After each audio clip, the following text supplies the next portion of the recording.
Let's start revision of probability. तो probability का basic concept तो आपको पता ही है। तो ये बहुत सारे क्वेश्चन है, छोटे छोटे छोटे छोटे, है ना। प्रोबेबिलिटी का कंसेप्ट भी छोटा छोटा है, तो उसके बेस पे क्वेश्चन भी छोटे छोटे हैं। तो आपका फर्स्ट क्वेश्चन क्या है, what is the probability of an impossible event. Impossible event की प्रोबेबिलिटी ज़ीरो होती है, क्योंकि उसमें number of favourable outcomes zero हैं। ज़ीरो को हम किसी से भी डिवाइड करेंगे, आंसर ज़ीरो आएगा, है ना।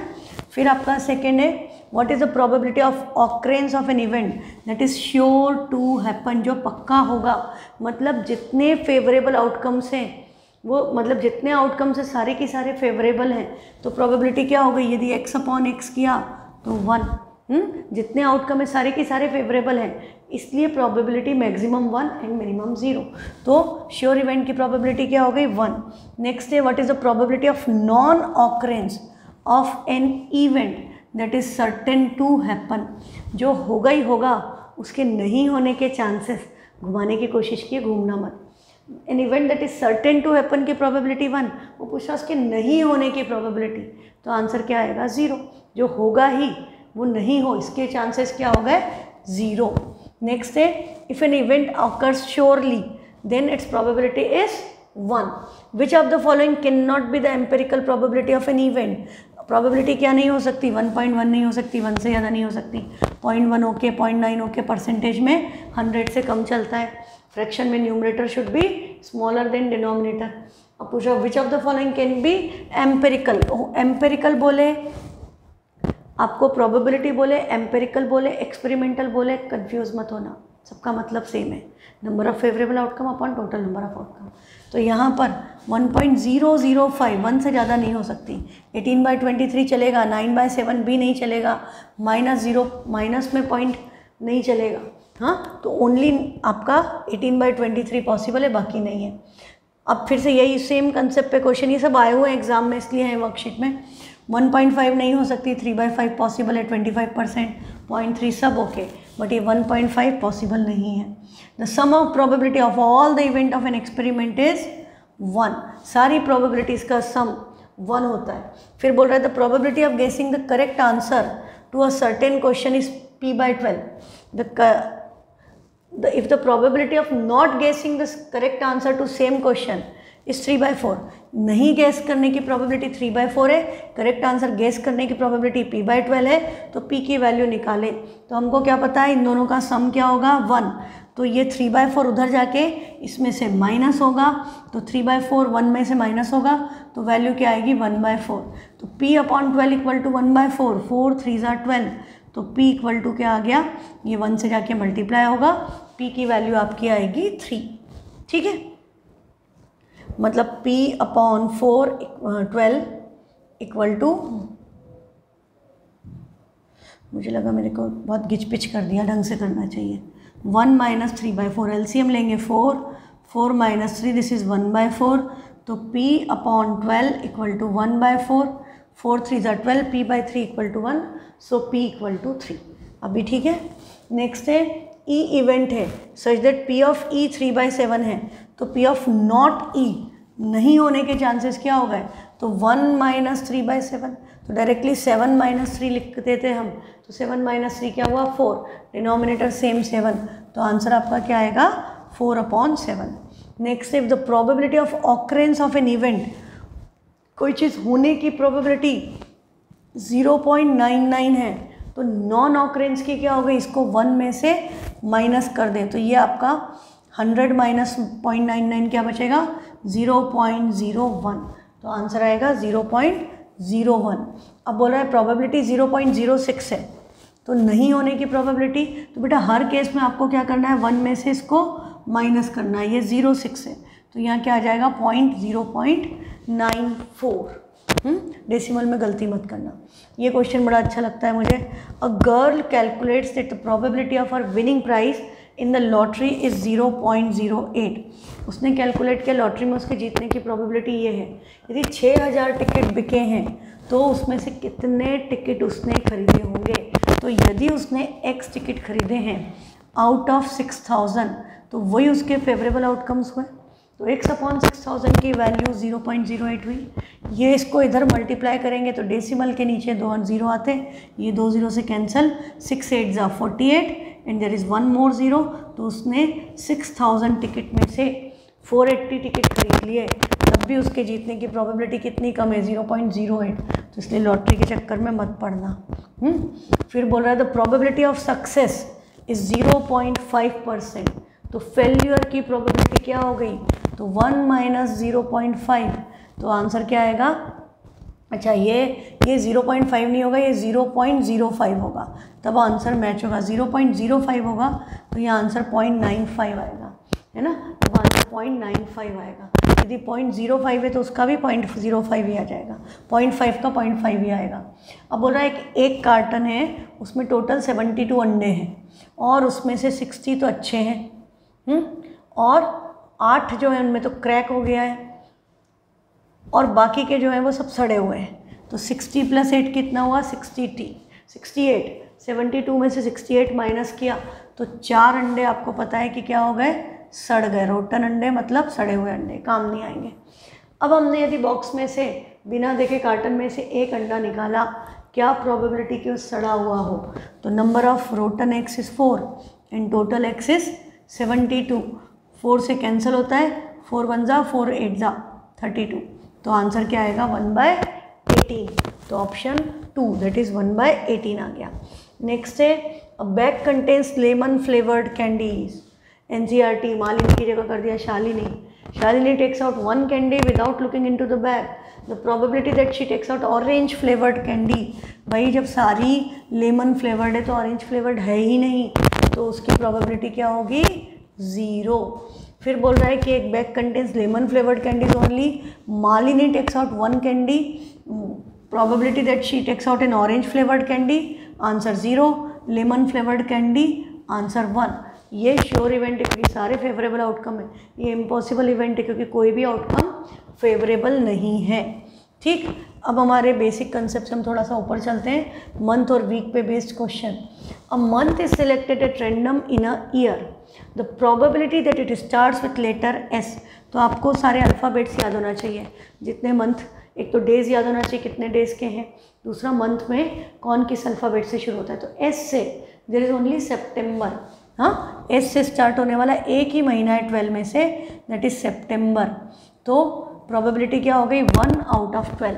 पर यदि बोलते थे जे से स्टार्ट हो, तो जे से 3 है, जनवरी जून जुलाई, तो प्रोबेबिलिटी होती 3/12 दैट इज़ 1/4। डी से बोल देते सिर्फ दिसंबर, 1/12।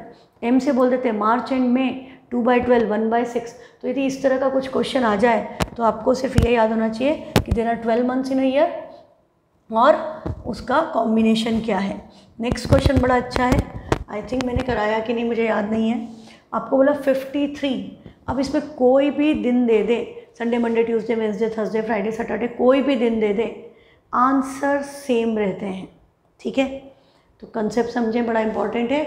53 ट्यूसडेज, 53 बार की बात करेगा, क्यों, क्योंकि there are 52 weeks in a year.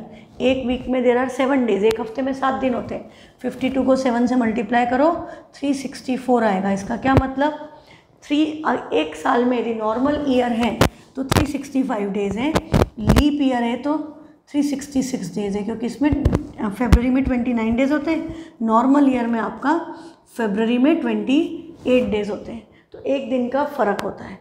तो दोनों में 364 से तो ज़्यादा दिन है ना। तो हमारा एक वीक में 7 डेज़ होते हैं, तो हमने 365 को डिवाइड कर दिया तो हमारा कोशेंट 52 आता। मतलब 52 बार तो 52 वीक्स में डिवाइड हो गया ईयर, एक साल में 52 वीक्स, मतलब 52 बार तो संडे से लेके सैटरडे तक हर दिन 100% आ ही गया, है ना। 52 बार सारे दिन आ गए। अब आपके पास यदि ये वाला साल है तो एक दिन बच गया, यदि लीप ईयर है तो आपके पास 2 दिन एक्स्ट्रा बच गए। ठीक है, 365 में से 364 माइनस किया तो एक दिन एक्स्ट्रा है, इसमें 66 में से 64 माइनस किया, 2 दिन बच गए। तो ये जो एक दिन है वो ट्यूसडे होगा तो 53 ट्यूसडे हो जाएंगे, है ना। ये एक दिन ट्यूसडे होगा तो 53 ट्यूसडे होंगे, वो फ्राइडे होगा तो 53 फ्राइडे होंगे, यही बात कर रहे हो।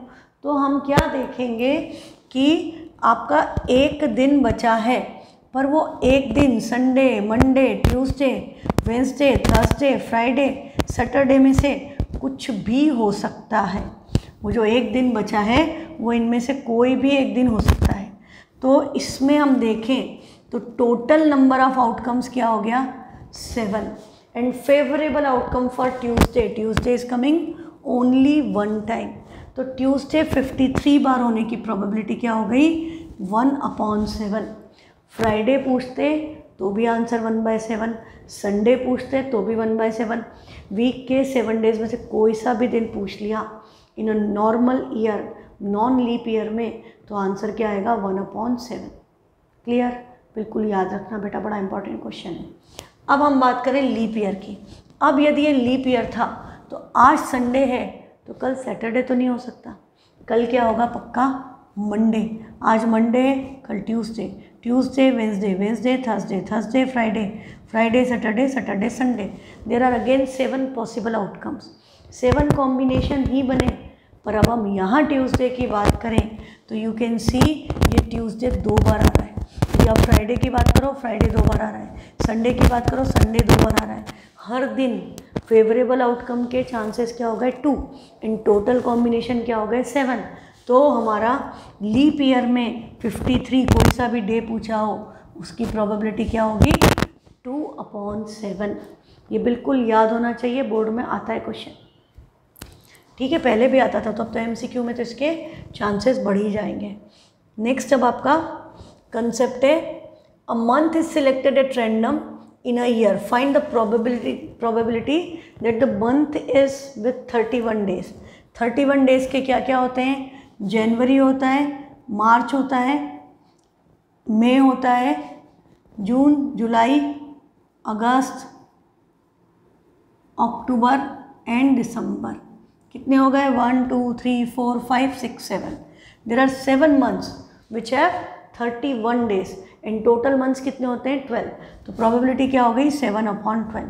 और 30 डेज का पूछा होता तो ये 7 हटा दे, 5 बचे, 5 में से फरवरी भी हटेगा।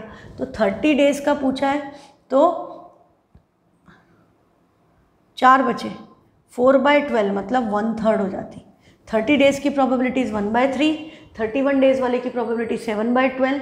और यदि पूछ ले what is the probability of getting a month with 28 days, तो आंसर क्या आएगा 1/12। क्या भाई, सारे महीने में 28 दिन तो होते ही होते हैं, तो 1/12 नहीं आएगा।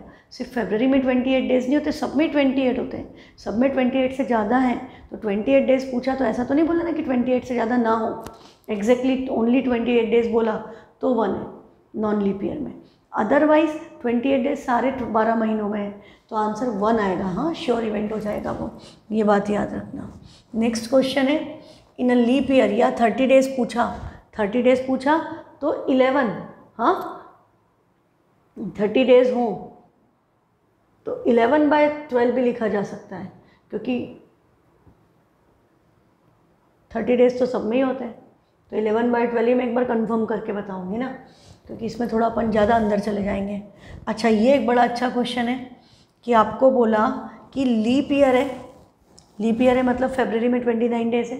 The month of February begins with Monday, first को मंडे था, तो क्या प्रोबेबिलिटी है कि लास्ट डे भी मंडे हो। तो जो डेट फर्स्ट को है तो 1 + 7 करोगे 8th को भी वही होगी, 8 + 7 करोगे 15 को भी वही करे होगी, 15 + 7 22 को भी वही होगी, +7 29th को भी वही डे होगा। तो फर्स्ट को यदि मंडे था तो 29th को भी क्या है मंडे। यदि आपको ये सिंपल कंसेप्ट पता है तो, क्योंकि 7 7 for the 28 week, 4 weeks complete हो गए तो नेक्स्ट उसमें फिर रिपीट होगा, तो हम डायरेक्टली लिख सकते हैं कि इट इज़ अ मंडे। और इसमें यदि कन्फ्यूज़न होना बेटा तो क्या करना, मोबाइल में कैलेंडर लेकर के खोल करके देखना। मोबाइल में कैलेंडर में आपको दिख जाएगा कि यदि फर्स्ट को ट्यूसडे है तो 7 15 22 29 को वही डे रिपीट होता है डे। हाँ, यदि फर्स्ट को फ्राइडे है तो 7 15 22 29 को फ्राइडे ही होगा, तो आपको आइडिया लग जाएगा, है ना। इसलिए बोल रही हूँ क्योंकि कुछ बच्चों को कन्फ्यूज़न हो गया था, तो आपको ना रहे। 5 संडेज़ की प्रोबेबिलिटी, 5 मंडे है तो 5 संडे तो हो ही नहीं सकते, है ना। 5 आपका 4 वीक्स कंप्लीट हुए और लास्ट डे इज मंडे, तो 5 संडे नहीं हो सकते, उसकी प्रोबेबिलिटी क्या हो गई 0, क्योंकि मंथ ही खत्म हो गया। ये आपको आता है Surya and Samhita, same class में बर्थडे सेम हो, सेम बर्थडे की प्रोबेबिलिटी क्या होती है 1 अपॉन नॉर्मल ईयर है तो 365, लीप ईयर है तो 366, कि साल में वो एक ही दिन होगा जब दोनों का बर्थडे होगा। तो नॉर्मल ईयर में 365, लीप ईयर में 366। फिर हमारा यदि बोला कि डिफरेंट बर्थडे की सेम डेट पे नहीं हो तो हम इसी को 1 में से माइनस कर देते हैं, तो हमें पता है कि 364 डेज बचे, 364 आउट ऑफ 365, और लीप ईयर है तो 365 आउट ऑफ 366। तो ये दोनों ही कंसेप्ट इंपॉर्टेंट है, इनको याद रखिए। सेम बर्थडे डिफरेंट बर्थडे, ये सेम ही क्वेश्चन है। हाँ, leap year non leap year जो भी मेंशन हो उस हिसाब से। अब अगला क्वेश्चन है, bag contains 24 marbles, some of which are green and other are blue. कुछ ब्लू है और कुछ ग्रीन है मार्बल्स, तो 24 टोटल है। इन दोनों का टोटल कितना है 24। तो यदि हमने मान लिया x ब्लू है तो ग्रीन कितनी हो गई 24 माइनस एक्स। अब बोल रहा है एक मार्बल रेंडमली निकालिए, तो प्रोबेबिलिटी ग्रीन होने की 2/3 है। ग्रीन होने की प्रोबेबिलिटी 2/3 है, तो नंबर ऑफ ब्लू बॉल्स बताओ। तो हम ग्रीन बॉल्स को हम x माने बजाय इसके, तो हमको ईजी पड़ेगा। तो ग्रीन होने की प्रोबेबिलिटी क्या होगी, number of green balls upon total balls, that is x/24, and this is equal to, हमको प्रोबेबिलिटी क्या दी है 2/3। 3 8 ज़ा 24, 8 उधर जाके मल्टीप्लाई होगा तो x की वैल्यू क्या आ गई 8 2 ज़ा 16। देर आर 16 ग्रीन बॉल्स, तो ब्लू बॉल्स कितनी हुई 24 माइनस 16 मतलब 8। तो आपको पता चल गया ब्लू बॉल्स कितनी हो गई 8। नेक्स्ट है, एक बैग में 5 red 8 green and 7 white balls हैं, तो टोटल बॉल कितनी हुई 8 + 7 15 + 5, टोटल बॉल हो गई 20। अब एक बॉल निकाली, क्या प्रोबेबिलिटी कि वाइट या ग्रीन आए, तो वाइट है 7, ग्रीन है 8, 7 + 8 15 डिवाइडेड बाय 20 कैंसिल होता है, 5 से 5 3 ज़ा 15 अपॉन 5 4 ज़ा 20, तो आंसर 3/4 आएगा। फिर बोला है neither a green ball nor a red ball, green भी नहीं चलेगी रेड भी नहीं चलेगी, ये भी कैंसिल ये भी कैंसिल, तो कौन सी बची ओनली वाइट, तो आंसर क्या आ गया 7/20। नेक्स्ट क्वेश्चन है, अ box contains 3 red 4 blue and 3 white marbles. तो बेटा 3 4 3 3 3 6 4 टोटल बॉल्स मार्बल्स कितनी हो गई 10। अब एक मार्बल निकाली, क्या प्रोबेबिलिटी कि it is not white, white ना हो मतलब red and blue are acceptable, तो रेड और ब्लू का सम क्या हुआ 3 + 4 7, 7/10 या डेसिमल है शिफ्ट कर सकते हो, आंसर क्या आएगा 0.7, जो भी ऑप्शंस में हो। नेक्स्ट है, it is known that in a box of 60 pens, 60 में से 16 पेन्स डिफेक्टिव हैं, तो अच्छे कितने हुए, इनको माइनस कर दें पता चल जाएगा 20 और 40, 44 पेन्स क्या हो गए गुड वन, अच्छे पेन है। अब एक पेन, अब ऐसे केसेस में हमेशा मेंशन होगा कि उसको देख के पता नहीं चल रहा, अब आपने रेंडमली एक निकाला, क्या प्रोबेबिलिटी है कि it is a good pen, good pen की प्रोबेबिलिटी पूछी, तो गुड पेन क्या होगा favourable outcome 44, total outcome 16, both numbers are divisible by 4, तो ये आया 11, ये 15 4 ज़ा 60, तो प्रोबेबिलिटी आपकी आएगी 11/15। नेक्स्ट है, a bag contains 5 black balls, 4 white balls and 3 red balls. If a ball is selected at random, तो टोटल कितनी हुई 5 4 9 9 3 12, there are total 12 balls. It is black और red, या तो black हो या red हो, black 5 है red 3 है, तो 8 में से कोई होने की प्रोबेबिलिटी that is 4 2 ज़ा 8 4 3 ज़ा 12, आंसर क्या आ गया 2/3, है ना। फिर बोला in a lottery there are 10 prizes and 25 blanks, मतलब लॉटरी का जो टिकट होता है उसमें आप प्राइस 10 पे ही लिखा है, बाकी सब ब्लैंक है, उसमें से एक निकालेंगे, तो क्या प्रोबेबिलिटी है कि प्राइस आए, तो टोटल कितना हो गया 10 + 25 इज 35, प्राइस कितने हैं 10, तो प्रोबेबिलिटी क्या होगी 10/35, both numbers are divisible by 5, divide करेंगे आंसर क्या आएगा 2/7, है ना। तो नेक्स्ट क्वेश्चन क्या कह रहा है, a bag contains 5 red and some blue balls, 5 red है और कुछ ब्लू बॉल्स हैं, if the probability of drawing a blue ball is 4 times that of red ball, तो हम डायरेक्टली इसको 4 से मल्टीप्लाई करें क्योंकि डिवाइड बाय तो दोनों में क्या आएगा, टोटल नंबर ऑफ बॉल्स, वो कैंसिल हो जाएगा। तो नंबर ऑफ ब्लू बॉल्स क्या हो गया सीधे 5 4 20, है ना। तो मैं आज एक्चुअली टाइमर ऑन करना वो मतलब करा तो था पर ऑन करना भूल गई, तो अभी मुझे टाइम का आइडिया नहीं, बट मेरे ख्याल से हो गया, बहुत सारे क्वेश्चंस हो गए हैं। Bag contains 5 red and some blue, the probability of drawing a blue ball is double, blue की प्रोबेबिलिटी डबल है तो नंबर ऑफ ब्लू बॉल्स क्या होगी इससे डबल, दैट इज़ 5 2 10। ये कंसेप्ट याद रखो तो जल्दी हो जाएगा। अब बोल रहा है bag contains 14 balls out of which x are white, x white है तो x की प्रोबेबिलिटी क्या हुई वाइट की, x/14। अब 6 वाइट बॉल और डाल दी तो वाइट बॉल कितनी हुई x+6 और टोटल क्या हुआ 14 + 6 दैट इज़ 20। अब बोल रहा है कि अब जो प्रोबेबिलिटी है वो हाफ है तो x+6/20 इक्वल टू 1/2। 2 से 20 कैंसल, 10 उधर जाएगा, x+6 इक्वल टू 10, तो x की वैल्यू आपकी क्या आ गई 4। There were 4 white balls initially. ठीक, हम आज का लास्ट क्वेश्चन करते हैं 10th। A bag contains 21 balls out of which p red है, p रेड कलर की है, q बॉल्स वाइट है एंड 3 ब्लैक बॉल्स हैं। अब आपसे पूछा कि एक बॉल निकाली, क्या प्रोबेबिलिटी कि इट इज़ नॉट ब्लैक, वो ब्लैक नहीं हो, तो ब्लैक नहीं हो मतलब रेड और वाइट हो, तो रेड और वाइट तो कितनी है p+q, तो प्रोबेबिलिटी क्या आएगी p+q/21। टोटल बॉल्स 21 है।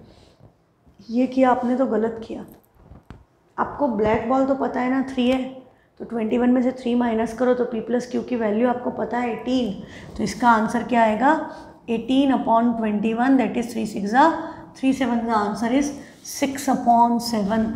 हाँ, इसको ऐसे p+q मत कर देना। आप देखो कि आपको टोटल बॉल्स पता है और नंबर ऑफ ब्लैक बॉल्स पता है, तो टोटल बॉल्स में से ब्लैक बॉल्स माइनस कर देंगे तो हमारा एग्जैक्टली नंबर आ जाएगा, दोनों का सम आ जाएगा। एक तो नहीं पता चलेगी कि कितनी है, पर p+q की वैल्यू आ जाएगी, तो आपको p+q की वैल्यू ही चाहिए, p और q में आंसर नहीं छोड़ेंगे। ठीक है, तो कल कंटिन्यू करेंगे। Thank you.